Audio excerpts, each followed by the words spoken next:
fox cub waited at the police station, then officers followed him.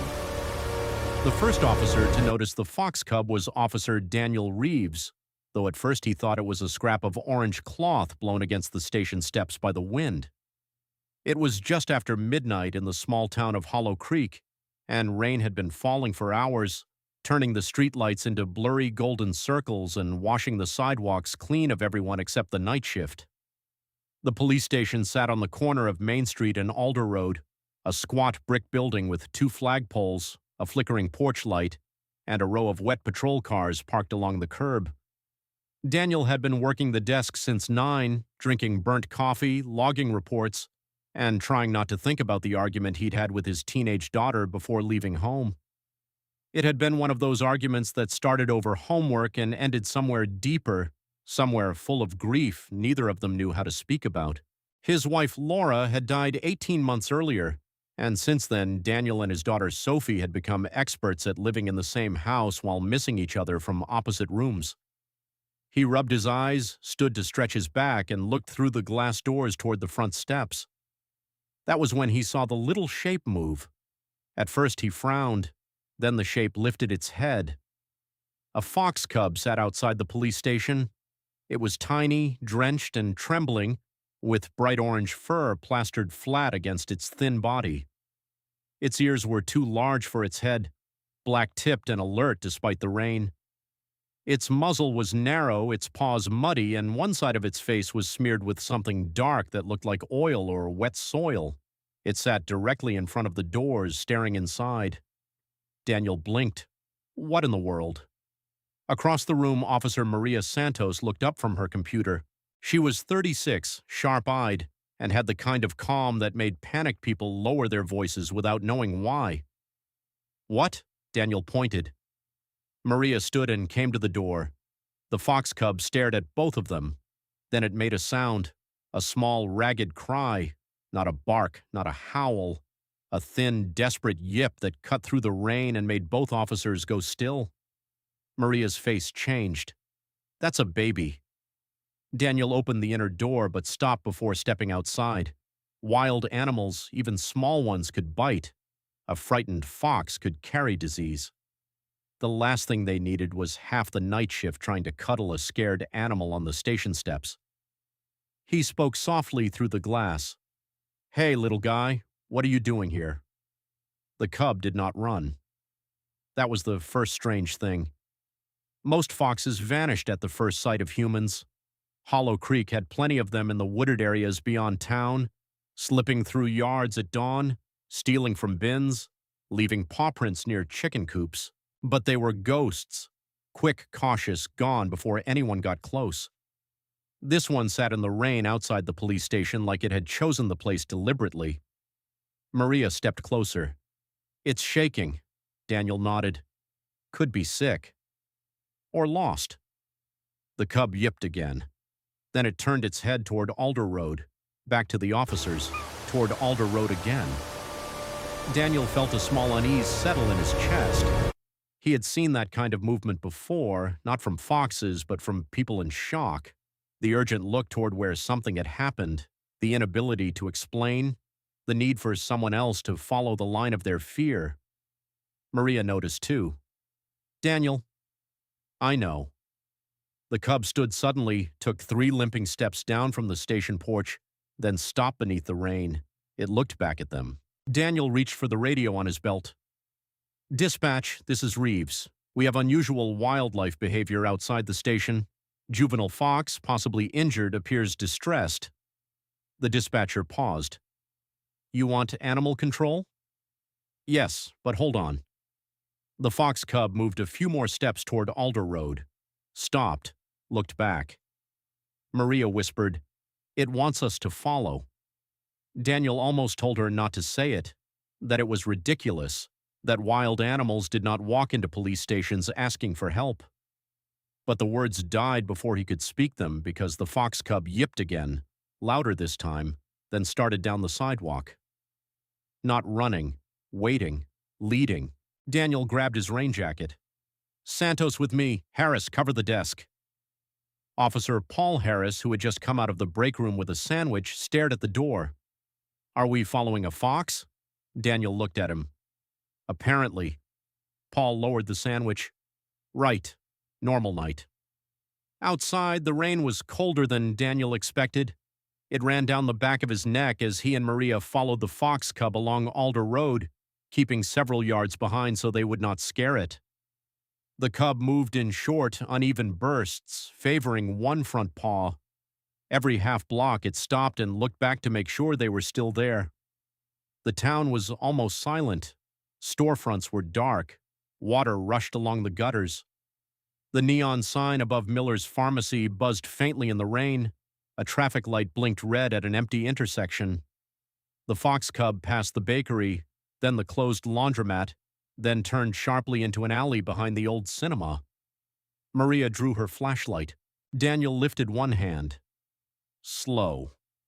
The alley smelled of wet cardboard, garbage bins, and old brick.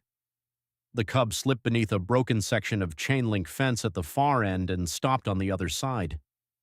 Beyond the fence lay the abandoned rail yard, a stretch of cracked concrete, weeds, rusted tracks, and old maintenance sheds that had not been used in years. Kids sometimes snuck in there, teenagers, people looking for trouble or shelter. Daniel's unease sharpened. Dispatch, he said into his radio. Reeves and Santos following distressed fox cub into the old rail yard off Alder. Send another unit and notify animal control. Possible hazard. The fox cub yipped from the other side of the fence. Maria found the gate. It hung crooked on one hinge, secured with a chain that had been cut long ago.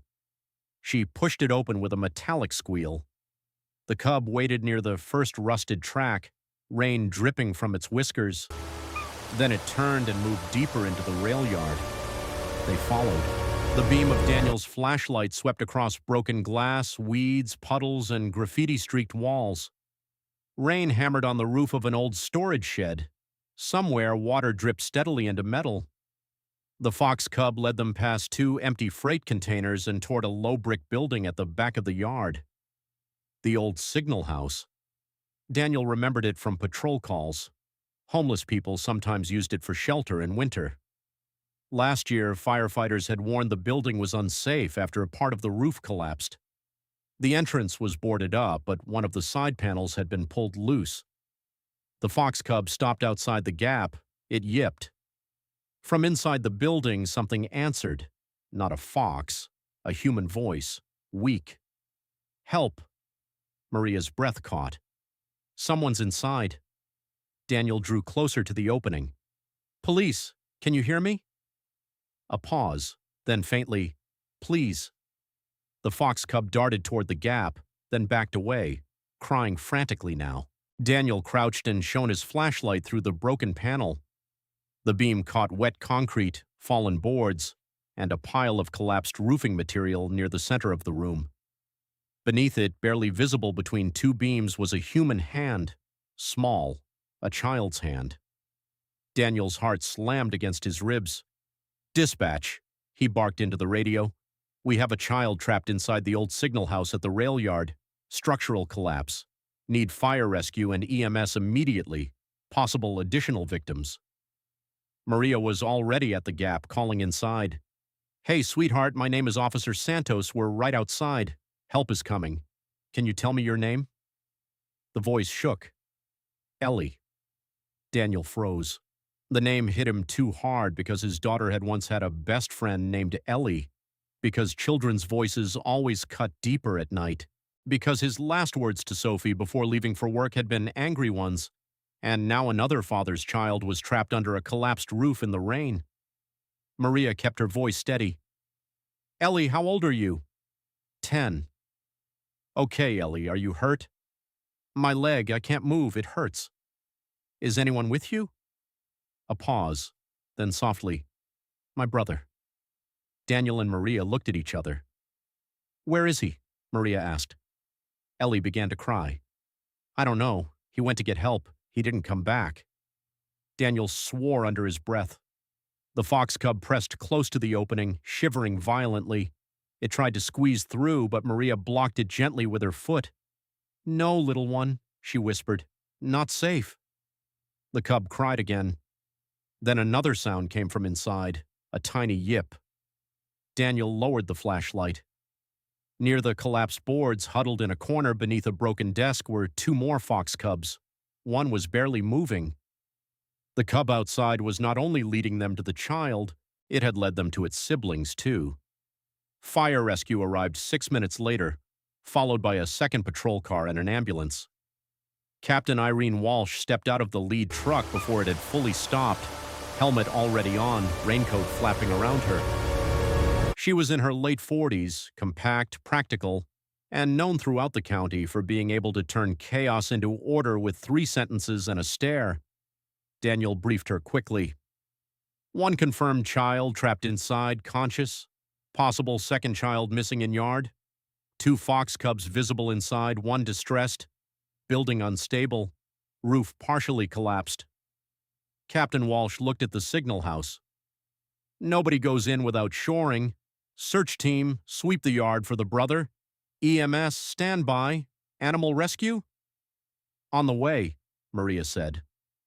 The fox cub sat beside the broken panel, refusing to leave. Rain poured down its face. Captain Walsh glanced at it. That the one who brought you? Daniel nodded. Well, she said, keep it clear of the entrance.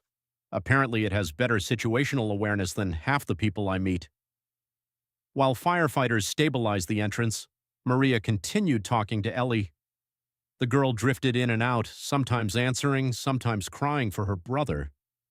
She said his name was Noah. He was 7.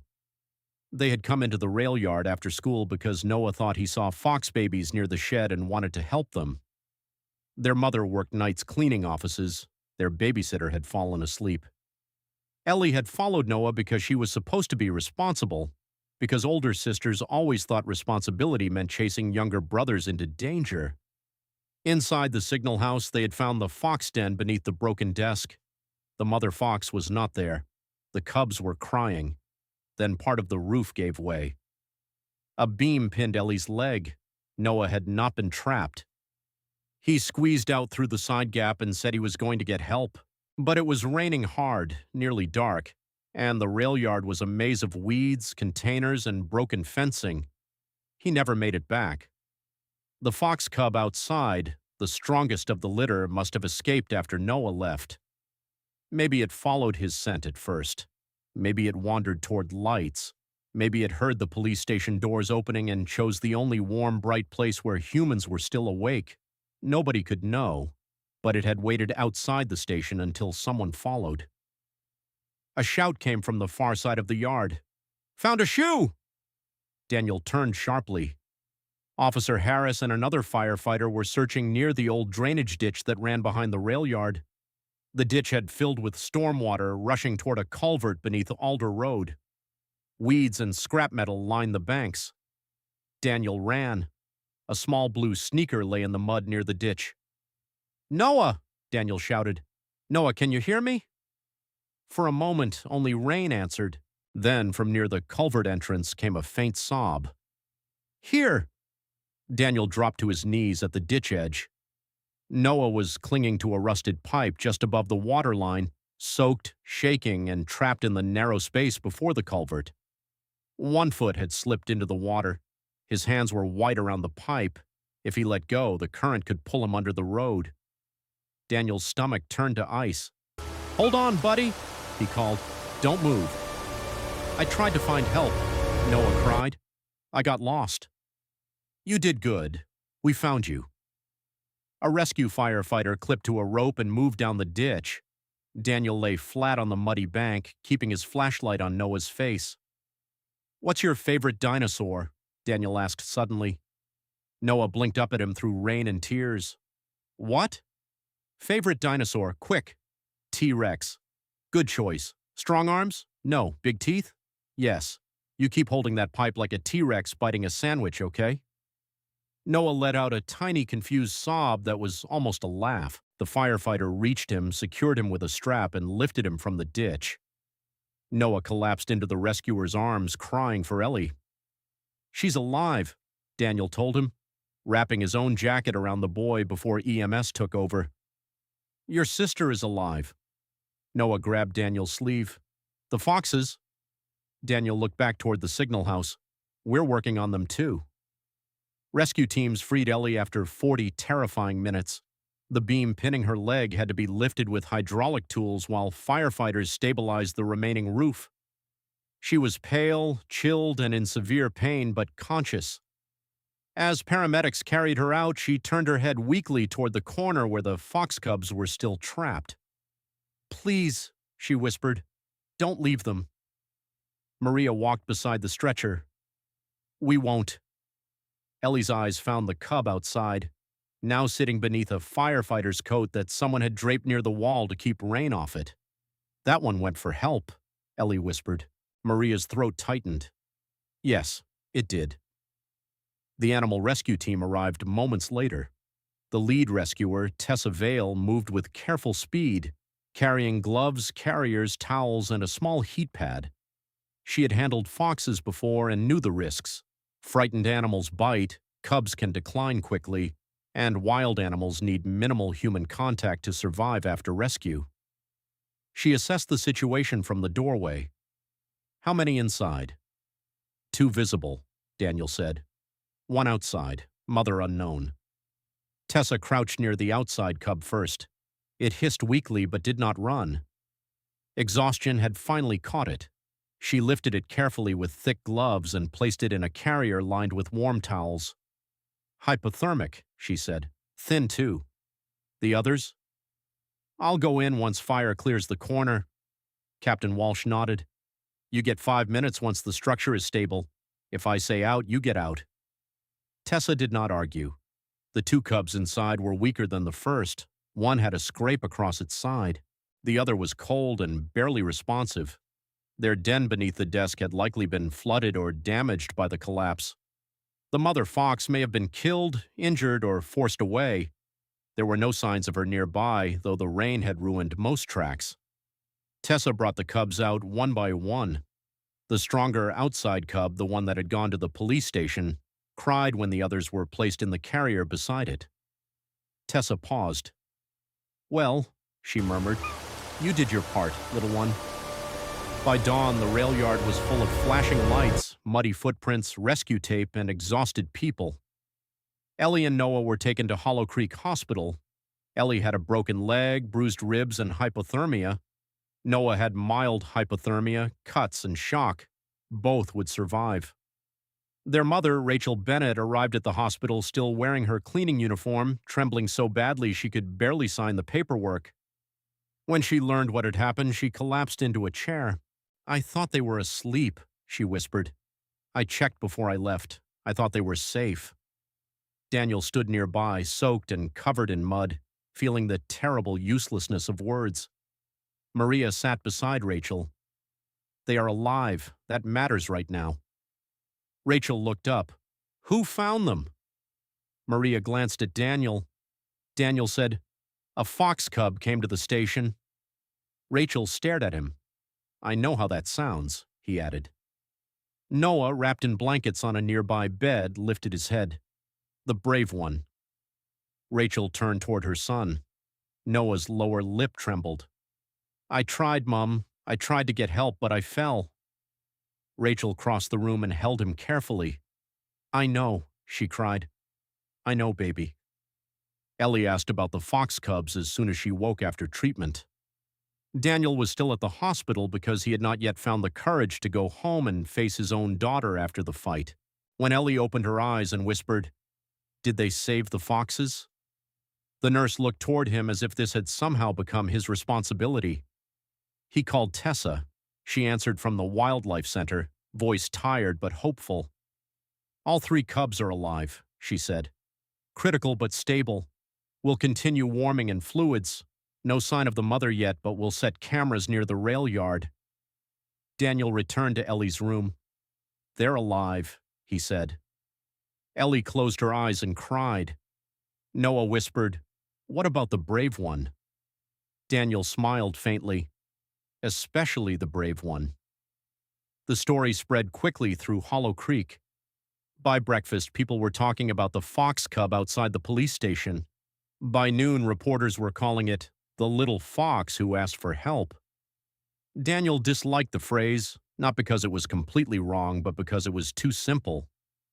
The fox cub had not spoken. It had not understood police, radios, rescue teams, or hospitals. But it had done something extraordinary. It had gone to the brightest, safest place it could find and refused to leave until someone followed. That was enough. The town's reaction became more than curiosity.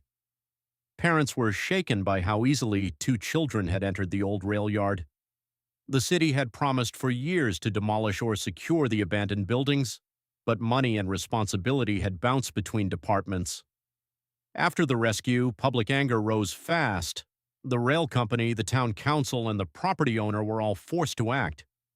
Within 2 weeks, the signal house was fenced off properly. Within 2 months, demolition began.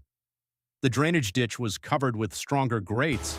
Warning signs were installed, though everyone agreed signs had never stopped children from being curious.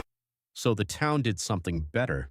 They turned part of the old rail yard into a community wildlife garden after cleanup, leaving safe habitat along the edge where foxes, birds, and hedgehogs could move without entering dangerous structures. Tessa helped advise the project. Maria organized volunteers. Daniel found himself showing up on weekends with work gloves, partly because the case mattered, partly because going home to silence still felt harder than lifting broken boards. The fox cubs became patients at the County Wildlife Rescue Center. Tessa refused to name them publicly. The children did anyway. Noah called the brave one Copper. Ellie named the others Ash and Pip. Tessa said, "Those names are unofficial." Noah replied, "That's okay. Copper doesn't know paperwork." The cubs improved. Copper recovered fastest, bold, and restless, always the first to investigate food, scent trails, and enrichment boxes. Ash remained cautious. Pip, the smallest, took longer to gain weight but eventually surprised everyone by becoming the fiercest at feeding time. Human contact was kept minimal. No cuddling, no unnecessary handling, no turning wild animals into pets. Ellie and Noah understood because Tessa explained it gently but firmly. "Saving them means letting them stay wild," she said. Ellie nodded. "Like saying goodbye before they know us too much." Tessa smiled. "Exactly." Daniel visited the rescue center once with Maria, officially to take a follow-up statement and unofficially because he wanted to see the cub that had come to the station. He watched through a one-way observation screen as Copper pounced on a pile of leaves, then froze, ears forward, bright eyes fixed on some invisible sound. Maria stood beside him. "Still hard to believe," Daniel nodded. "He looked right at us that night." Animals notice more than people think. "So do kids," Daniel said. Maria looked at him. He had not meant to say it aloud. That evening, Daniel went home before Sophie went to bed. She was sitting at the kitchen table with headphones around her neck, pretending to do homework. She had Laura's eyes and Daniel's stubborn mouth, which meant every argument felt like fighting both his child and his reflection. He stood in the doorway. "I'm sorry," he said. Sophie looked up, surprised. "For what?" "For last night, for yelling, for acting like homework was the problem when it wasn't." She looked down at her notebook. Daniel sat across from her. "A little boy got trapped in the rail yard last night trying to help fox cubs. His sister followed him. We almost didn't find them." Sophie's face softened despite herself. "I heard at school. A fox cub came to the station and led us there." "I heard that too. People are calling it a police fox." Daniel almost smiled. "Of course they are." Silence settled between them. Then Sophie said, "Mom would have loved that." The words hurt, but not in the old way. "Yes," Daniel said. "She would have." Sophie's eyes filled. "I miss her." "I know." "You miss her too, but you don't talk about it. You just get quiet. Then I get angry because it feels like I'm alone with it." Daniel closed his eyes. A tiny fox had crossed half a town in the rain to find help. His own daughter had been sitting across from him for months, waiting for him to follow her grief, and he had not understood the message. He reached across the table. "I'm listening now," he said. Sophie stared at his hand. Then she took it. The fox cubs were released in late summer. The site was a protected woodland several miles from town, chosen because it had cover, water, and distance from roads. Ellie and Noah were allowed to watch from far away with their mother, Daniel, Maria, and Tessa. No crowds, no reporters, no dramatic music, just a quiet return. Tessa opened the carriers at dusk. Ash emerged first, low and cautious. Pip followed, sniffing the air. Copper came last. For a moment, he stood half in and half out of the carrier, orange fur glowing in the low light. He looked toward the people in the distance. Noah whispered, "Copper." Ellie held his hand. "Don't call him." "I know." Copper's ears twitched. Then he turned and vanished into the undergrowth with the others. Noah cried, but quietly. Rachel put an arm around him. Tessa said, "That's a good ending." Ellie wiped her face. "It doesn't feel like one." The best wildlife endings usually look like leaving. Daniel watched the place where Copper had disappeared and thought of the station steps, the rain, the tiny trembling body waiting under the light. The cub had come into the human world only long enough to save what needed saving. Then he returned to his own. There was something beautiful in that. Years passed and the story became part of Hollow Creek's memory. Children learned about abandoned buildings and why they should never enter them. The police station kept a small frame drawing in the lobby made by Noah, showing a fox cub on the front steps under the words, "He waited until they followed." Daniel pretended the drawing was only there because the community liked it, but everyone knew he was the reason it never came down. The old rail yard changed completely. The unsafe buildings were gone. Native shrubs grew along the restored edge. A safe walking path looped through part of the area, with signs about urban wildlife and a locked gate protecting the habitat zone. Every spring, foxes were seen near the far fence line, though no one knew if Copper, Ash, or Pip ever returned. Daniel hoped they didn't. A fox living unseen was a fox doing well. Ellie healed, though her leg ached in cold weather. Noah remained fascinated by animals but learned to call adults instead of following them into danger. Rachel rebuilt her life with more help than she had allowed before. Maria became captain of the Hollow Creek Police Department. Sophie and Daniel learned slowly and imperfectly to talk about Laura without breaking each other. One rainy October night, many years later, Daniel stood at the station doors near the end of his shift. He was older now, with gray in his beard and a stiffness in his knee when storms came. The porch light still flickered. Rain still turned the street gold and blurry. The framed drawing of the fox cub still hung in the lobby behind him. A movement across the street caught his eye. A fox stood near the alley.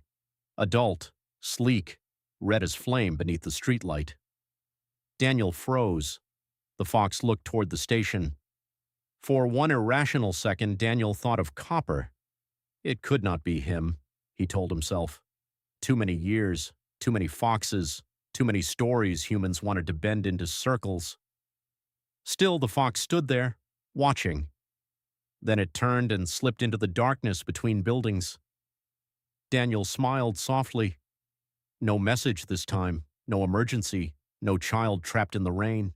Just a wild animal passing through the edge of human light. That was enough. So before we go, remember this.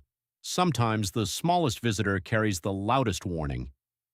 A fox cub waited outside a police station in the rain, not for warmth, not for food, but because somewhere in the dark, children and his own siblings were trapped beneath a collapsing roof. The officers could have ignored him. They could have called it strange and stayed inside, but they followed.